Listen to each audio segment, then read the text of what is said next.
Please దయచేసి please please రేపు doctor BR Ambedkar గారి జయంతి.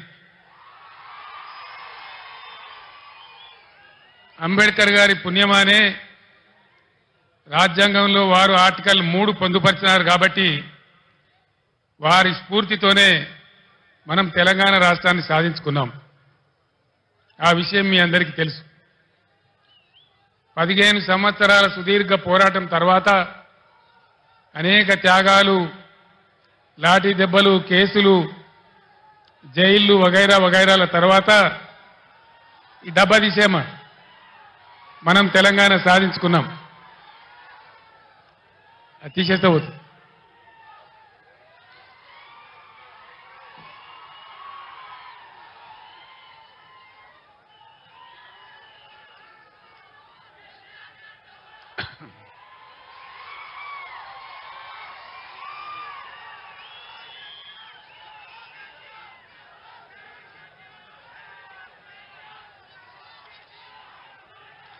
ఈ సందర్భంగా మనందరి పక్షాన,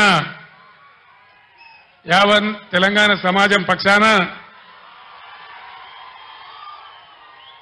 నేను తెలంగాణ రాష్ట్ర ప్రజల పక్షాన అంబేద్కర్ గారికి హృదయపూర్వకమైన నా నివాళి అర్పిస్తా ఉన్నాను.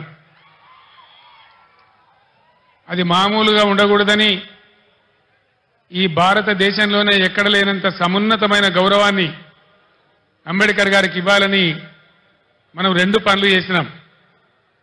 125 ఫీట్ల అంబేద్కర్ గారి విగ్రహాన్ని హైదరాబాద్లో నెలకొల్పి దేశానికే సమున్నతమైనటువంటి గౌరవం వచ్చే విధంగా ఒక మంచి పని మనం చేసుకున్నాం. అంతేకాదు ఇప్పటి వరకు స్వతంత్రం వచ్చిన ఈ 75 ఏళ్లలో ఏ రాష్ట్రంలో ఎవరు కూడా చేయనటువంటి పని మన రాష్ట్ర సెక్రటేరియట్కే డాక్టర్ బిఆర్ అంబేద్కర్ సెక్రటేరియట్ అని కూడా మనం పేరు పెట్టుకున్నాం. ఇది మనం ఆ మహనీయునికి అర్పించినటువంటి నివాళి.